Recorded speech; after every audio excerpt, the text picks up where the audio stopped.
Romancing the Dungeon is intended for mature audiences, as this show contains adult themes. But not those kind of adult themes. Just some sensitive stuff that some audience members may find upsetting. Content warnings for specific episodes can be found in episode descriptions. You're listening to Romancing the Dungeon, a soft-core D&D podcast about heroes navigating their daily lives while looking for love in a world full of peril, monsters, and heartbreakers.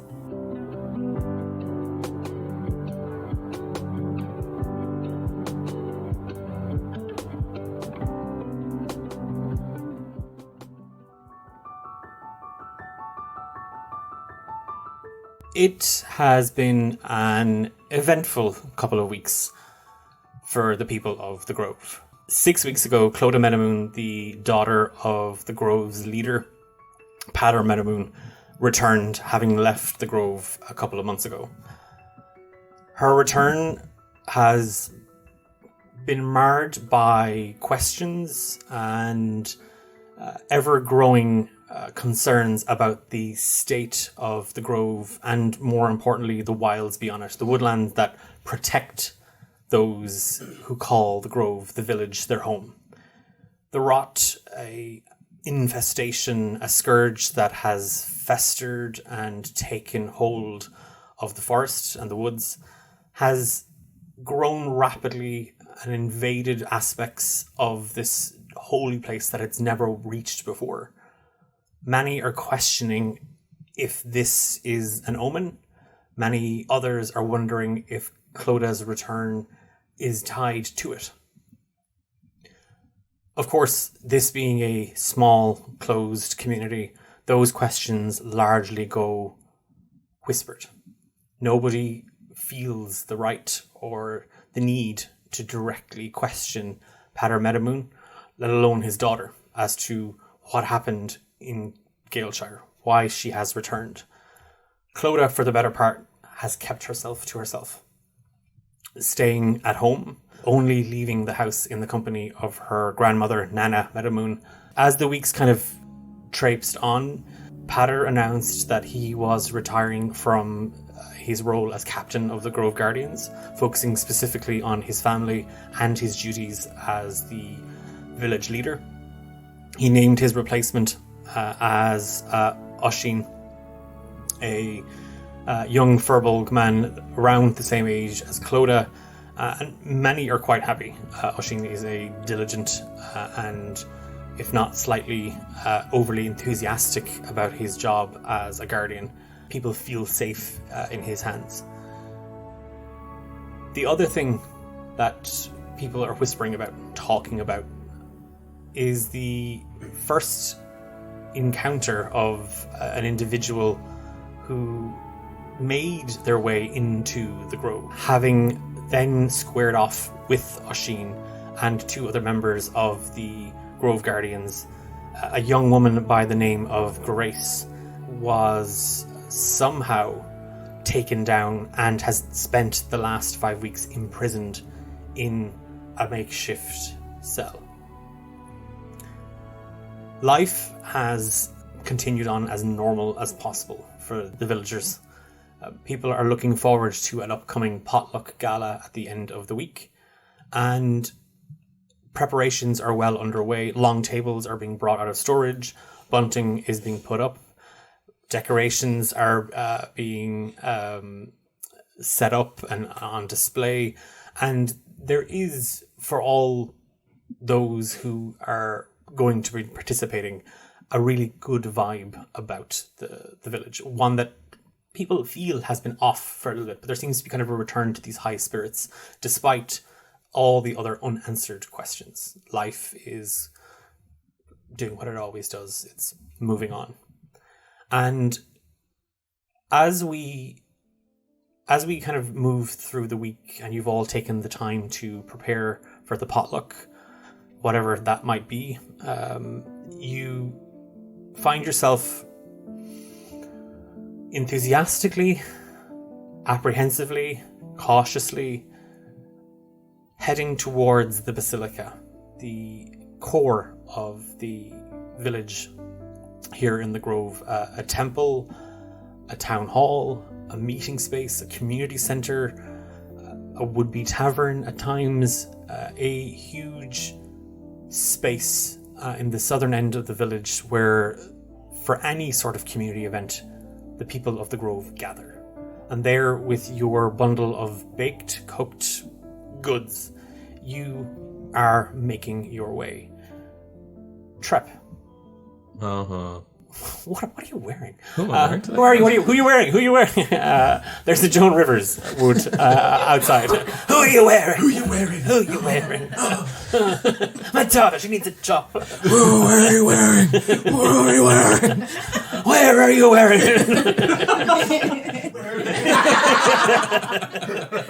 For Trep, what does going to the gala mean, and what is he bringing? Trep would be in his home, probably setting out some dry tea leaves into little boxes of different flavors, making sure he has a little bit of shortbread and little triangle sandwiches cut in a sort of afternoon tea display. That's what he's going to have around his little stall. He hasn't dressed up for this. He's still wearing his sort of baggy string white top, his little peach colored baggy pants, and some plain white wood sandals that clip-clop as he bounces around the town. Yeah, with your goods prepared and kind of that sort of, well, if I just wait in my house long enough, the event will start and then I don't have to go. There's kind of a knock, a very sharp, pointed knock at the door, and you just hear on the other side, yep, and you recognize Nana Meadowmoon outside the door. Oh, hey, Mrs. Meadowmoon. Guess it's time to go. I can meet you there. You could, or you could actually make yourself useful and carry me there. That would be unlike me, being useful. There's that spirit. Okay. And Trep will open the door. He shuffles across with like a little tray of treats in one hand, and he'll kind of bow down. His ears are very long. They go past his hips. He stands a noble 4'3", and his ears down beyond his hips, but he'll bow down and kind of scoop them up, almost like, I suppose, like a digger's trough. Is that maybe like, I'll hop in? Nah. I meant metaphorically carry me there. I'd love a young gentleman on my arm as I'm going. I'm hardly bringing Noel. Okay. Noel, her husband, Noel Meadowmoon. Oh, okay. I can do that too, I suppose. Let's go. Yeah. Nice to have company. Shame it's not a bit younger. I was thinking the same thing myself. Maybe somebody with a bit of pep in their step. She's also, if you're 4'3", she's 4'8". So she's a little taller than you, and she's humped down as well. If you count the ears, I'm like 6'7" or something. Well, if you count the shawls, she's 7 foot. I feel like the ears are always jowling. Yeah. Dragging. Just flopping around. Your Across one eye, that's so sweet. Just a little one emo. ears. She's eyeing the little basket of goodies and the little kind of display that you have. Well, that's lovely there now, isn't it? Just something small, token of appreciation. After you. And she, like, again, she kind of crooks her arm for you to kind of loop it. Would you like me to sing a travelling song? I would love a lovely travelling shanty. Shimalik McGill.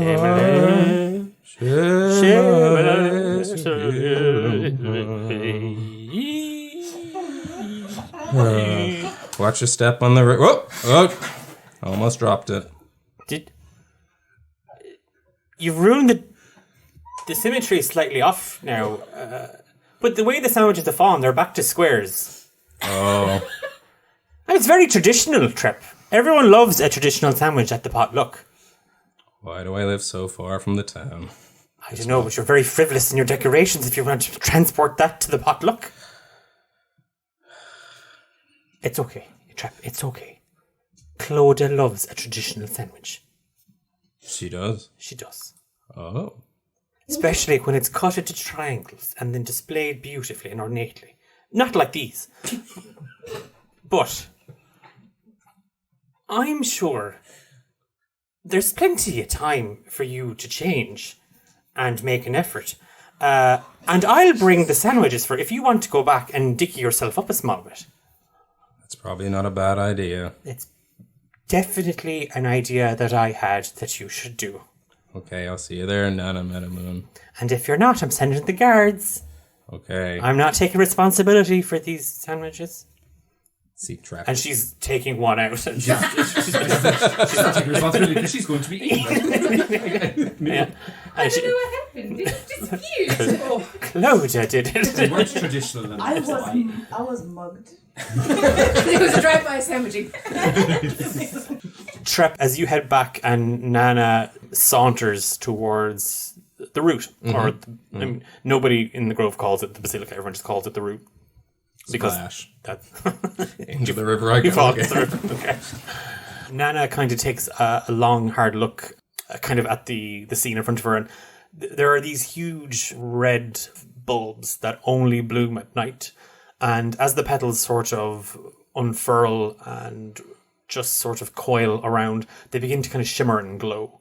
And she watches just as the Grove village is just lit up in this very warm golden light that has just a little red to the edges of it. She pulls her shawl a little kind of closer to herself, one of her shawls a little closer to herself, and she helps herself to a second triangle sandwich and continues towards the route.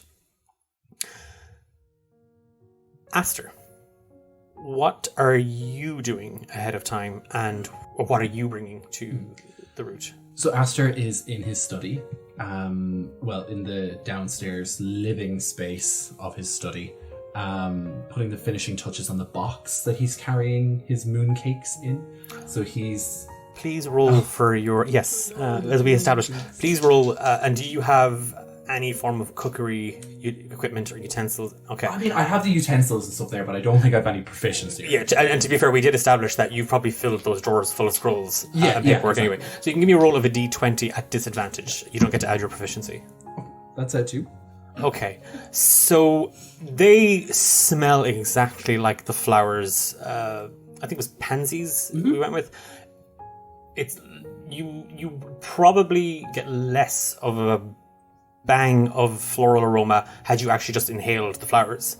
There is so much essence of blue, specifically blue pansies, in these mooncakes, and they are a hypnotically vibrant blue. Aster has one to the side that he left for himself to sample before he goes, so that he may speak about the particular notes. And he takes a bite of one, and he just kind of thinks, yes, this is a perfect conversation piece. And then he puts the box together, and he ties a lovely little blue bow on this blue box. It tastes like it should taste in his mind, and he brings the box with him. It's quite small compared to him because he's quite large, and he would have worn, like, where he was wearing his traveling cloak before picking up the ingredients for this. He's now wearing a kind of a fancier cloak. He knows that this is an event where people are going to dress up a little bit, so he's decided, I'll fit in a little bit and I'll dress up a little bit too. So he's wearing this cloak that kind of kind of camouflages into his own natural leafage, and it's this steely blue color just to match his leafage. And he's going to head out. As you make your way to the front door, the heavy box in your hands, because mooncakes are heavy. I also think his apprentice isn't there. Ambrose, yeah. I believe Ambrose is meeting him at the gala. Yeah. And Ambrose wouldn't have been there at all today. His lessons were cancelled for today because of the gala, despite the fact that Aster would prefer them have the lessons today, but he gave him the day off because he's nice. Yeah. And Ambrose's mom sent you a letter. She did. The food for the potluck in hand, you move to the doorway, and you feel in your very core just absolutely drained. It's as if you've gone days, nights without the sun, without taking in fresh air, water. there's just there's a pit in your stomach, and it's been there since yesterday. It's been there since you spoke to Nana, and as much as she tried to sort of assuage those fears, those worries you had, you couldn't help yourself. You returned home, you saw that Ambrose had tidied away most of the tomes that you left out for him to study. He had left his work that he had completed with a note saying he had questions. There was a constellation he wasn't particularly familiar with, and it was one that, when you saw written down, the Amantes constellation, you became consumed by your work. Mm-hmm. And as you drift towards the door, and you can see the lights just blinking into, or even kind of fading into illumination, just sort of down the road from your home, you think back to your codex and your Starflower and your work in reading those constellations, and the first that comes to mind, and the one that sort of started it all, the Amantes constellation. You have to go back through your work.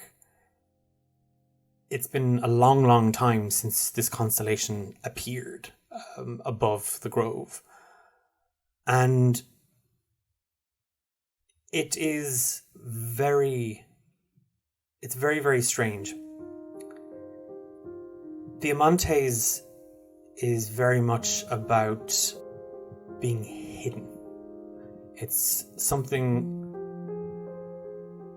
that kind of, it's there in plain sight, but only until you stop to take stock of it does it actually mean much. And as you delve deeper into the work, delve deeper into the way the flower seems to mimic and capture the constellations overhead, you find that the Amantes constellation is not the only one that hasn't appeared in a long, long time. It's twinned with a second, the Dolus constellation. And that burns incredibly brightly, incredibly intensely, almost to the point of being obnoxious, but it was hidden. Where the Amantes constellation hangs, it has almost tried to blanket Dolus, as if it was trying to hide Dolus's intentions. And you spent the rest of the night consumed with trying to find out what those intentions were. So much so that you didn't sleep. So much so that now, as you trundle down towards the route, you keep thinking back to what you have found and what they might mean, and just what that third constellation could possibly hold as your thoughts drift. And you can hear music, and you can hear people talking, and you can kind of smell the food being prepared and cooked fresh. But you are utterly distracted as you arrive at the Basilica. Grace, you find yourself sitting in the cell. There's a dress-ish draped over the back of a chair. The door to your cell was unlocked by Oisin a little while ago. You were told that you had been given permission by Padre Meadowmoon to attend the gala. He didn't stop to offer any pleasantries. He simply unlocked the cell door, again, which you could freely just walk through, as it was built haphazardly and in a rush, because they've never had a prisoner ever before. So it's on good fate that you don't run away. And also they know you won't get out of the grove anyway. They think, possibly. No one's sure what to do with a prisoner. They're currently trying to find a judge right now. As you sit there looking at the dress, your thoughts are filled about the conversation the night before, when you snapped out of your meditation to find yourself face to face with the young woman that you've been sent here to kill. Clodagh Meadowmoon holding 3 dresses in her hands, smiling at you very anxiously. These are for you, I guess. They might be a little big. I don't think I should be going to the gala. I mean, you'd rather stay here? Well, yeah, Why? that's what prisoners do. They stay in prison. I mean, you're not really a prisoner. We just have never had a person break in before. You didn't commit any crimes. Here. Here, yes. Insight check. Yeah, give me an insight check. Wow. First roll of the game and it's that one. It's more a case of, I mean, Nana has come back from every visit to Grace with like, and she said this, and I think she'd be great friends with you, and you should talk to her. She's from outside as well. You have loads in common. And she's wrapped with the weight of the world around her shoulders. But she's kind of she's talked to you a little bit about her. And this is your first time meeting her, seeing her. It's the same when it came to seeing any of the others. When you came back to the Grove, what do you talk about? What do you say to each other? It's more a case of you've just become accustomed to not really going below the surface. You see Grace shift awkwardly, but you don't know if that's because she doesn't want to talk to you or she's nervous about the 3 gunas that you're holding. You don't know. Yeah. What way is the cell? Is it like makeshift bars or? It's literally, I mean, if you know when you were a kid and you'd make like a jail cell yourself, but like Sticks. Yeah, sticks. Okay. Literally, yeah. It's just sticks taken from the wilds. Yeah, so she's just gonna shove the dresses through the bars in the like opening that Grace could very obviously walk through. Yeah. And be like, just honestly, you'd be doing me a favor if you came. I mean, I need someone to talk to about not here. Grace is just going to kind of like jump forward really quickly and grab the dresses. I'm pretty sure if I stayed here, your grandmother would drag me to the root by my ear. So Yeah, definitely. I will go and sure, yeah, we'll talk about outside. Great.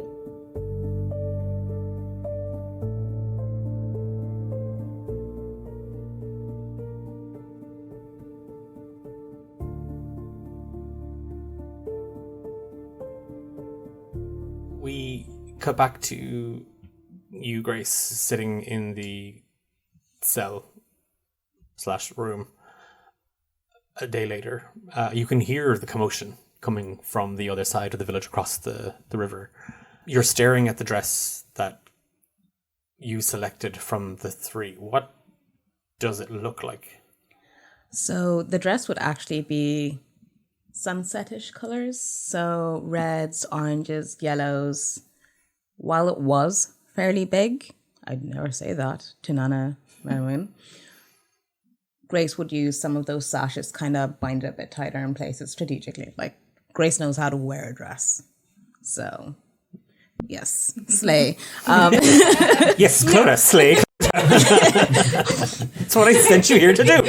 So the dress would The greedy leg be... outside going, come on, bitch. It wouldn't be super, like, big or heavy. It'd be fairly light because Grace likes to be light on her feet if needs be. It'll be nice and loose from, like, maybe the waist down, a bit more fitted in the bodice, nice and airy, and just comfortable. It looks nice. Like, it looks very interesting because of all the different colors kind of swirling around. But Grace would be fussing a bit at her hair because she's like, I haven't had to do this in a long time, and people are definitely going to be staring, so I might as well look nice, I guess. And yeah, she's very, very much uncomfortable. Like, every 2 seconds trying to like shift something to adjust, and really does not want to be going anywhere near the basilica. And it is that thing when you do step out. There's a small kind of throng of people kind of all just heading in that way, carrying like basket, a box, a little bundle. And if you do look at you, everybody knew you were going. They saw you yesterday, traipsing around the village with Nana Meadowmoon. Against my will. Against your will, yes. Yeah. Most people assumed you were being held hostage by her. But, True. So, and again, the Grove being such a small space, people talk, and people talk quickly. So no one is surprised to see you going there. People are just kind of taken aback by you, kind of just taking a deep breath, and the air is just as cold as it was yesterday afternoon when you were out and about with Mrs. Meadowmoon. You just, again, pulling and fidgeting in the dress, just trying to get comfortable in your skin as much as the dress. You just sort of storm your way to the route. And that, like, well, if I act confident, people will think I'm confident, kind of a way. All the while, just anxiety boiling over inside. And speaking of anxiety, Clodagh Meadowmoon. Clodagh, it's been close to 6 weeks since you returned to the Grove. Almost half a year after leaving, you returned to the place that you thought you had turned your back on, you thought you had let go of. And as you wandered the wilds and the woods, making your way home, all the while Marilla's words echoing in your ears to find your own path, to make your own way, to go on your own adventure, you just sort of pushed forward through it all. And when Nana Meadowmoon found you in the woods, she was overjoyed to see you. But you felt there was something more behind the smile, that there were words unspoken, questions unasked, and in all of that you found yourself starting to kind of lose who you were, lose that grip on what you had become and who you were becoming. And that only continued to permeate as you got home. Your mother and father, Ash and Pater Meadowmoon, the leader of the Grove, welcomed you back. You're their daughter. They're delighted to see you. And how much of what happened to Clodagh in that 6 months has she told to Pater and Ash? I wouldn't say that much, especially not the whole thing with Nate. Probably that she was at the battle. She obviously has a very obvious scar on her face now, so they know that she experienced some fighting, but I don't think she would let them know how much peril she was actually in. Your nana keeps pointing it out. She literally keeps pointing at the scar. Sure, it gives her character. It's a conversation starter.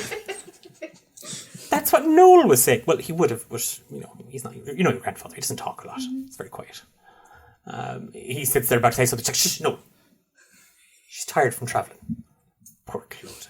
Talk the ear off the girl, you would. And your grandfather just kind of sits back into himself. That's kind of what it's been since you've been back. Your father has... Hello. Good morning. How's your day? What are you doing today? That's kind of it. And on the other hand, your mother, Ash, has kind of tried to overcompensate for that. And it's very much a... What are we doing today? Do we want to craft? Do you want to go for a walk? Do you want to talk about anything? Is there anything, do you want to have questions? Is there boys, girls, others? No. Okay. Lunch? Maybe later. Okay. It's going to get long, 6 weeks. Putting the mother in smother. Putting the mother in, I'm going to kill Clodagh. I thought that was great. Wait, what? Is everyone a kill?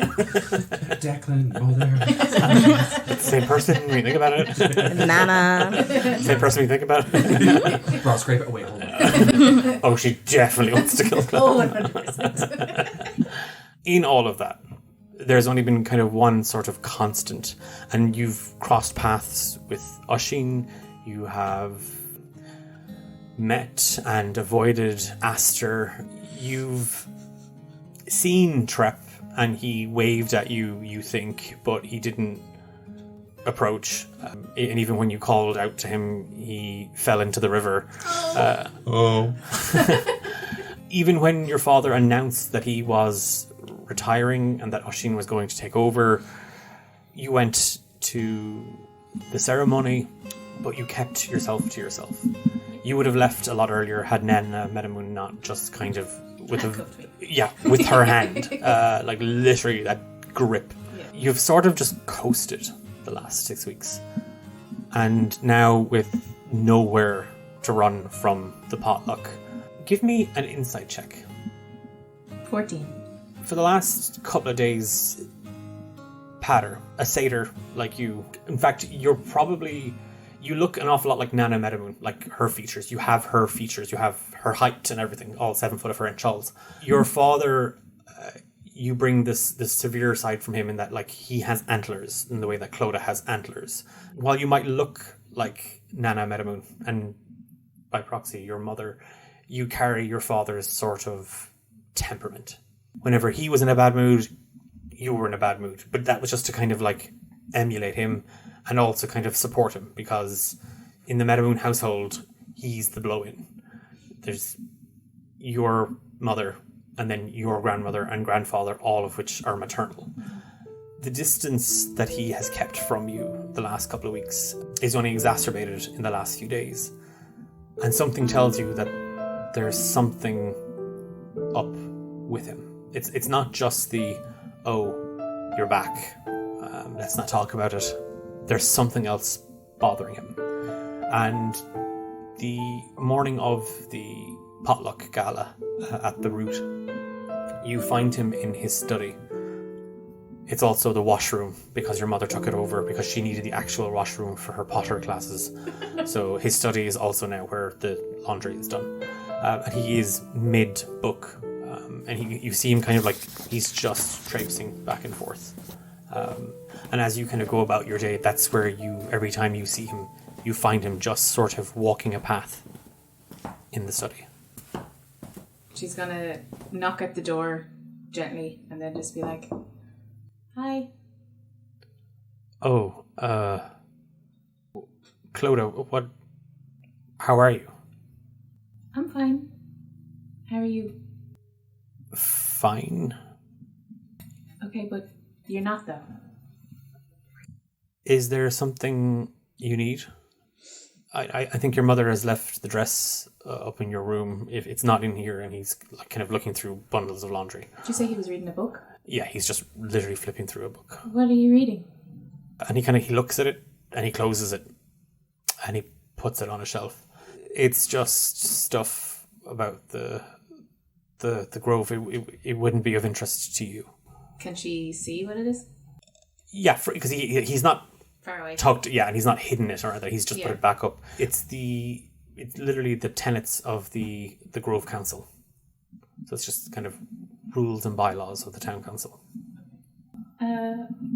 What time do you want to head to the... Oh, your mother said we've to be there for 6, so 5:30. Okay, I guess I should go get ready if you're sure you're okay. I'm fine. You don't need help with anything? No, Clodagh. Okay. And she turns and heads up to her room. You hear him rummaging around as you kind of head up to your room to start getting ready. And as you head into your room, you hear the door to his study close. And the evening kind of rolls on as you get ready. What is Clodagh wearing to the potluck, and what's she bringing? And it better not be appleberry fritters, because that's what Nana Meadowmoon's bringing. So it was going to be appleberry critters. No, she's going to make raspberry muffins. And for all intents and purposes, she looks like she's going to a funeral because she's wearing a black dress with dark purple and blue blooms. Okay. Her hair has been chopped off since the Battle of Tezrab, so it's kind of up to her ears now in a sharp bob. And her antlers have grown out. They're a little more aggressive looking than they had been. No blossoms in her hair. And yeah, she's just there to keep up appearances. As you head down, you find that the whole family have gathered there. Nana Meadowmoon, Granda Meadowmoon, who goes to say you look lovely, but Nana stops him. And she says you look lovely, if not a little sad. In a lovely way. Sad in a love. You're welcome. Jeez, a bit of pop colour wouldn't go straight. Ash and Patter are all there. And you see, Patter is dressed very formally. Like he's wearing sort of the elder robes. It's almost like kind of a very kind of paisley blue kind of smock almost with just a very tight sash and belt and kind of long flowing pants. And he has kind of a small kind of golden circle as a brooch pinned to his chest. Your mother is wearing a very similar dress to yours, a little longer, not as depressing and funerally, but a winter dress, so the colours are a little muted. She has like kind of just a kind of a ceramic pot tucked under her arm. It's leaking. She made the pot, and it's just got root stew in it. And Nana Meadowmoon has her basket of appleberry fritters. She's wondering if she should charge 15 copper pieces, because that's inflation. These ingredients didn't come cheap. No, they didn't, because Annie has absolutely fleeced the village. Because you get her going, she's now ranting the whole way, and she's on to Patter to put it on the town council's meeting for tomorrow. Most people are just ignoring her. Anyone that on the road to the route are like, oh jeez, there she is. And there's no, children, don't look at her. You're petrified. She'll charge you for it. Yeah, she will. But it is that thing, a fate, serendipity, whatever you want to call it, would have it. As you arrive, Clodagh, you just hear Nana call out, "Oh, well, look, there she is, the prisoner." And she points over at Grace, who is wearing this like bright red, bright orange, bright golden yellow dress. It was the most muted of them. It was. This one doesn't light up. Nana, she's not a prisoner. Oh, guest? Is that what we're... Prisoners don't get invited to parties. Well, and she kind of, never mind. And Nana Meadow. Story one shot. Backstory one shot. Was she a worker? We have to establish. I'm a lot of places. But she does. You do see Nana Meadowmoon kind of waving over at you, and you see Clodagh and the rest of the Meadowmoon clan all kind of there. Is she like kind of? Oh yeah, beckoning me? She's full on gesturing you to come over. Trep, you are caught in the eye line of this, so it does look as if you're being gestured to come over as well. Okay, yeah. I see what you're saying. Then I definitely walk over. Is this after I've changed? Yeah. I've a little woolly hat on, which my ears poke through, and it's kind of a pastel blue to match the pastel pink pants, as if anyone who styles Bill Murray in a Wes Anderson movie has dressed me. Love it. But I am soaking wet. Oh. Did you fall again? That darn river. It follows him. Just as the pair of you, and again, Grace, you see a damp looking Trep sort of like slopping his way towards the Meadowmoons as well.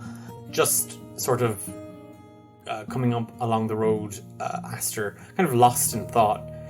You can see the Meadowmoons in front of you, and you see Nana, and you can see Clodagh. And again, you start to... Your mind drifts back to the reading and the divination in the flower. And as you forced yourself to stay awake and to stay alert and dive further into it, there was something else. There was that third constellation, and it was that, again, it was almost as if the Amantes was trying to just bury it all. It was trying to obfuscate the reading, the prophecy, the divination, the future, the fate. You don't know, but you were set on finding, set on discovering. And as you push through into the late hours of the night, early hours of the morning, just when you kind of found sleep starting to kind of take root, you discovered it was hidden amongst Amantes and Dolus, but the Fatum constellation. It is incredibly hard to trace. It is a peculiar constellation because no sooner had you found it, it almost seemed to shift, as if it was trying to stay out of your grasp, as if it's desperately seeking to remain unknown. And you're not sure why. You wouldn't normally bring such a precious item with you, but something compelled you as you walked out the door of your home. Just hesitate, and you reach over onto a shelf and you take your Starcaller's Codex with you. Again, there's a part of you that knows it's important tonight. Something is going to happen. There's change coming. What does he read? Like, what does he know about the Fatum constellation? The Fatum is tied... give me a nature check. Sure. I'm going to make it with disadvantages on these also. Yes, yeah. That is 2 2s, but that is going to be a 12. Okay. Aster, as you... Again, it's like you've almost stumbled into the Meadowmoons as you were kind of like trying to decipher the constellation. What does the Fatum mean? What is it about? And you're not sure if it's the exhaustion or what, but you can't quite fully collect your thoughts. But it is tied directly to destiny, and it has shown itself at some of the most pivotal moments in recorded history. I guess the exact thoughts that Aster is locked in as he bumps into the Meadowmoons is trying to figure out why this constellation is so tied to destiny, one tied to obfuscation, and the other that is trying to be hidden, are all lining up together, like as if he's trying to like unfurl like what message this is trying to get across, and he's just like very anxious as he gets to the rest of the crew. And I would just like probably end up bumping into Nana, or she would bump into me by ways of being like, hold on now. It is that thing of you just sort of lost in thought, and like that urge to kind of reach for your codex and kind of maybe there's something here, and as you kind of reach down to get it, you do bump right into Nana Meadowmoon. Aster, Noel is standing right there, and you have the indecency. And Noel goes this way. Noel, it's fine. It's fine. Noel, I'm accept my apologies, please. I've been deep in thought. Oh, have you now? And she just rolls her eyes at it. Less about that. It's good to see you. You look well, my friend. Well, one has to try these occasions, don't you? Uplift the village a little bit. Did you hear that, Clodagh? Uplift the village. Yes, Nana. Aster turns to Clodagh and just kind of gives you that bow that you've seen the last 6 weeks that he's been doing. As just like a curtsy towards you. He just says, Clodagh, you look well. Good afternoon, Aster. It's nighttime, Clodagh. I'm sorry, Aster. She hasn't been out a whole lot. She's probably forgotten what the moons look like. Technically, it's still after the noon. And may I ask, who is this Trep, person? kindly, we know each other. Trep. Yes, it's good to see you. You've seen me grow up here. I do know you. It might be the wetness. I was actually referring to the person who is standing beside you, who I've never seen in my life. You weren't even talking to me. This is Grace, Aster. A pleasure to meet you. I am Aster Pentus. She's a prisoner.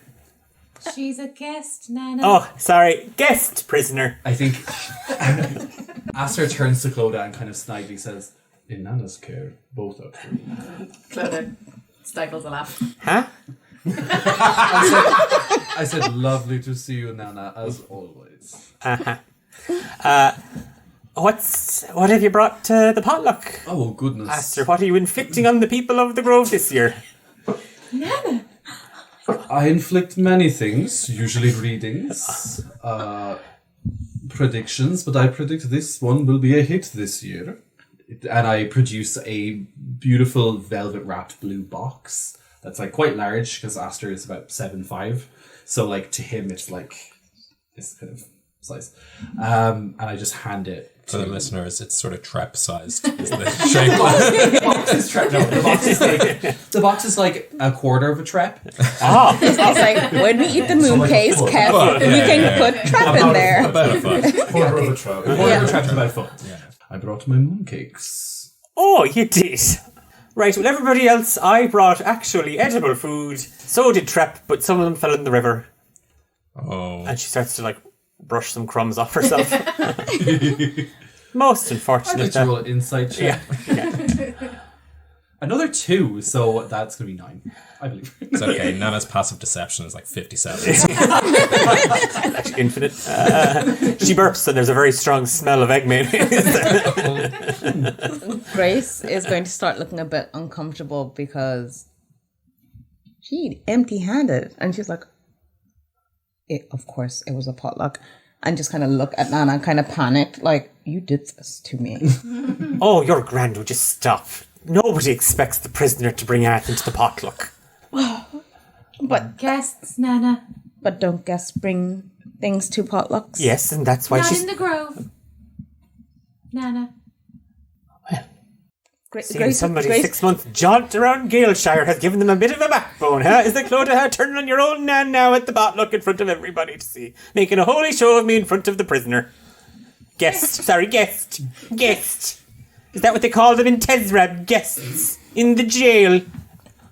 At that, Grace is going to say, nice to meet you, Aster. Likewise. Clodagh's gonna just kind of reach for Grace's arm to guide her towards the route. Yeah. Grace is going to jump. Oh, sorry. It's just been a while since Right. I've been around this many people. Take my arm if you wanted to. Yeah. Grace is gonna lean in and say, sorry. Clodagh's gonna lean in and say, I wouldn't recommend it. Oh, yeah, me neither, actually. And at that, Grace is going to be like, this is my sad homeboy. And just kind of like lean in and like take Trap's arm. I was talking. Nana has the Clodagh. other one. So Nana has the other arm. Oh, boy. You're just swinging. Big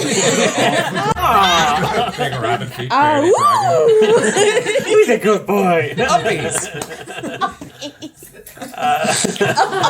Trip go up. Aster offers Clodagh an arm. She'll take it. Yeah, and Patter and Ash do the same thing, and then Granda Meadowmoon is just kind of standing there, like, holding the box that that's Aster just brought. And, like, everything else, and it's just kind of... get some of the mule so. And shuffling in, yeah, just he doesn't say a word, he's just carrying everybody's stuff. Okay. As you walk in, the route is it's a spiral building, and there's no sort of chambers or anything in it. It's very much sort of this open space that just sort of, like the roots of a tree, sort of grow and goes where it wants.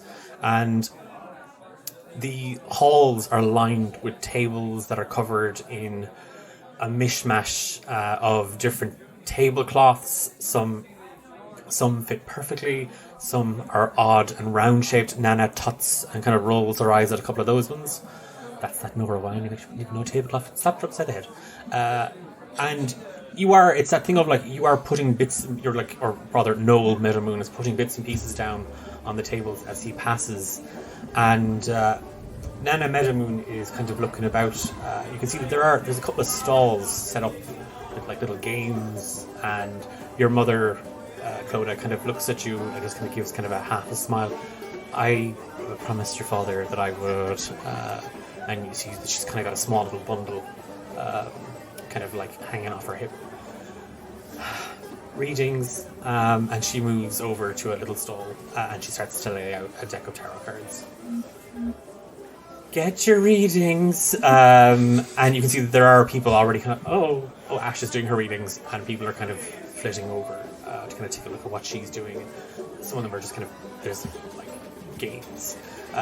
There's a rather happy looking halfling fella that you recognize, Aster, Trep, and Clodagh, as Mossy Sharpbarrel. He's just one of those lads that does everything. Like, your wagon broken, bring it to Mossy. Carry a friend up a mountain if you had to. He would. Not very far, but he would. He'd try. But sink clogged, he'll fix it. Your shelf a little bit wonky. He knows a fella. Just one of those lads that just does everything. And he's fixing for a marbles tournament, and you can see that he's beating back a load of kids. It's not a kids game. This is cool. It's for adults. And yeah, loads of kids are just like chucking marbles at him. Excellent. And some ways down the back, there's that long nest of tables that some of you would have seen throughout the day that some of the Grove Guardians were setting up. You see a rather quite a tall, quite a curvy Harangan woman, Winnie Starbrook. She is the blue ribbon champion in the Grove for her pies, and she's setting up for the annual pie eating contest. Nana is just surveying everything and just kind of like pointing out people to you, Grace. And you don't want to be talking to them now. Can Grace kind of scope off with the darkest corner in this entire place and try to kind of glide slowly away from Nana while Nana's talking? Hope she won't notice. Okay, give me you're trying to sneak away? Yeah. Okay, stealth check. Straight up. That was a really weird one. 14? Okay. On a 14, it is that thing of as you're kind of passing through the crowd near Mossy Shortbarrel's marble tournament, there are a lot of children and there are a lot of adults kind of muddied up, and it's your moment to just disappear into the crowd. Nana is a little preoccupied in that she's doing the thing that all little old ladies do at these sort of parish gatherings, which is judging and reading everybody to filth, and is lost in it, and Noel is just going along with her. Ash has gone to set up her stall. Patter has also slipped away, but you, again, not as intentionally as you had tried to do, Grace. Patter just sort of I'll be away, and just kind of goes off to kind of meet and greet people. Grace, you do that oh, what's that over there? And you turn, but the rest of you see Grace just sort of slip away from Nana Meadowmoon's clutches. Is she the villain? Yeah, she might be. What's everybody else doing? Clodagh is going to follow Grace. Hiya. Trep is going to follow Clodagh. I think Aster is keeping an eye on Clodagh, and I think Aster is eyeing Grace not mistrustfully, but just he's puzzling things together, and he sees a new piece of the puzzle that he doesn't understand, so he wants to just keep an eye on her, I guess. So he's keeping an eye on Grace, and then by proxy Clodagh. Okay. And by proxy Trep. It's like a little train of following each other. Mm-hmm. So, is there a particular space that you were trying to hide in Grace? Is there something that you were trying to do? I'm trying to find somewhere where it's mostly shrouded in shadow, because this dress is loud as hell, but also away from a lot of the attention, so where people are less likely to walk by, so I can literally just kind of hide in there. You, again, like I said, the building is a spiral, so there is no corners. any nooks. No, it hide. No. What I was trying to say was there's as the building kind of circles up around on itself, there are little nooks and alcoves, little seated areas where it's not going to hold the whole village, but there are little spots where the crochet club can get together over here, and there's a tea and coffee club that are over there. Trep's the only member. Aster was going to sign up, but Trep was the only other member. So yeah, there's a small little spot that you've noticed is just a little quieted area. You can still hear the kind of the commotion below. You're only kind of like a floor above. Patter Meadowmoon passed you as he kind of continued to climb up along the spiral, but you have sort of like slinked away. But no sooner have you kind of like found a quiet spot, and you can look out into the grove, and you do see. Give me a perception check, actually. 12. You're kind of looking out in like across the village, and you're not like 100 feet into the air, but just like on a little bit of a height. You can kind of see a little bit more of it, and you do see those glowing flowers and bulbs. And as you kind of look down to see what you're wearing, you realize that you are literally wearing a dress that has been inspired/ripped off of one of those glowing plants that seems to light up the village. Clodagh, then Trep, then Aster all kind of follow into the alcove. I think Aster's just watching. Okay, Aster's so you're not kind of following. hanging back. Yeah, Okay. Aster's just keeping an eye mostly on Grace. Clodagh will have kind of detoured to the drinks table to just grab whatever is there and hand one to... She doesn't realise that Trep is following her. So she's just going to come into the alcove and hand one to Grace and say, "You look like you want to be here just as much as I do." Yeah. I really, really didn't want to. But your grandmother is Something. a bully. Quite frankly, a bully. And scary lady. Scary lady. And I know quite a few of those. Sounds like an adventure. I've met a few myself, but I'd rather not remember them. I share that sentiment. It's something I'd never wish on anyone. So, what messed you up? A hag. Oh, you've met one. Something like that. Yeah, a being of considerable power who you never want to be indebted to. Oh, sounds serious. Unfortunately, it is. Well, the hag I met is dead. She's entombed in a giant pink crystal. Oh God, the things I would do to rid the world of my particular problem. But I have no idea where to even start. So here I am, hiding. Is that why you're here? You're not dumb, Clodagh. No, that's not why I'm here. Oh. Well, I mean, you're the first person to ever find their way into the grove willingly, so... Well, it's not particularly willingly. I was heading this way, and then I came across 3 men, and I was knocked out by Oisin, I believe, and I was dragged here against my will, so not willingly. Oh.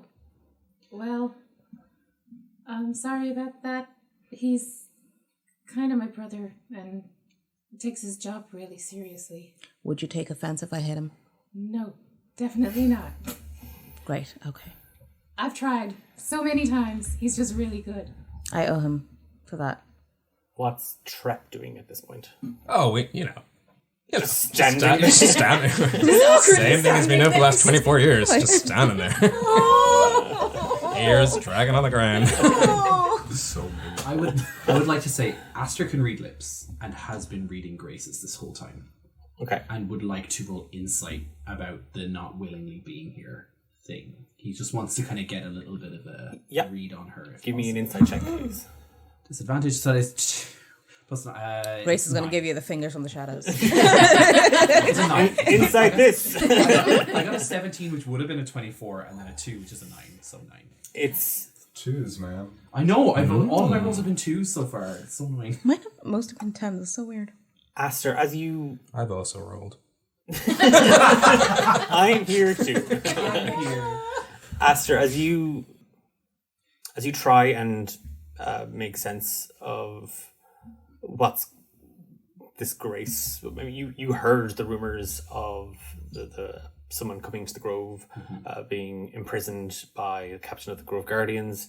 You don't know much about her. You haven't engaged with her. Nana mentioned her a couple of times, but seeing her kind of sidle up to Grace, seeing Grace sidle up to Clodagh, maybe it is that thing of, maybe it's because she's from the outside that Clodah's able to talk to her more or something, but you find yourself kind of like just watching, kind of waiting to see or get a sense or a read on who this Grace woman is. You can't concentrate. You feel that sort of that tiredness behind your eyes, like it's like a numbing pain. And as you kind of watch, you see, you can read and almost hear what Grace is saying to Clodagh and back and forth. You can't get a fix at all. It's almost like it's just that you can't get a handle on her. Yeah. Can Grace feel Aster's eyes on her? Or can Grace actually just see legit Aster standing there like... Well, you're not hiding per se, but it's that thing of like, I'd say Aster is a little bit away, maybe kind of like stirring a drink and just kind of surveying. Trep is literally on top of the pair of you. I've been actively part of the conversation. If you play that back, like Grace has actually been looking at Trep while saying all these things. Yeah. So I've also fought a hag. the Hagalo. That's not what my name is. That's no way to speak about Nana Meadowmoon. No, that's just straight up bully. The evening kind of continues on without any incident. It's that sort of, I mean, it's kind of what you'd expect from the potluck. It's people sharing food, drink, conversation, talking about the weather, talking about plans for Xmas, the odd occasional kind of look to Clodagh and the prisoner guest. They're off for just these. You're picking up these little bits of conversation. You can see people are playing games. There's a smattering of musicians in the back, some of whom you went to school with, Clodagh and Trep. They call themselves the Groove Masters. Trep, you auditioned for them, you didn't get in. There's nothing too exciting, and not until kind of Nana kind of just shouts out, "Where's that Oisin fella, huh?" And a few people do kind of like, well, where is the captain of the Guardians? He's supposed to be here.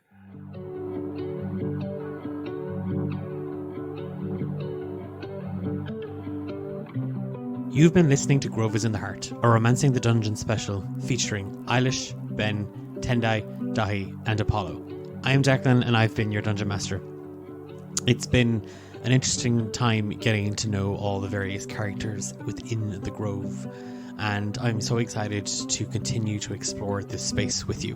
There's quite a lot happening around the D8 dungeon sphere at the moment, and as busy and as old as it gets, I'm very much looking forward to spending time here in the Grove, and who knows, seeing how it's going to impact us in the main campaign that we've just started recording, and it has been a wild ride so far. I'm fighting the urge to give spoilers. If you want to know more about who we are and what we do, check us out on all major social media platforms at D8 Dungeon. You can head on over to our Discord server where you will meet some of the best people in the whole world. And you can check out our other shows on twitch.tv/D8 Dungeon. That's it. That's all I have for you. We're back in 2 weeks' time. We'll see you then.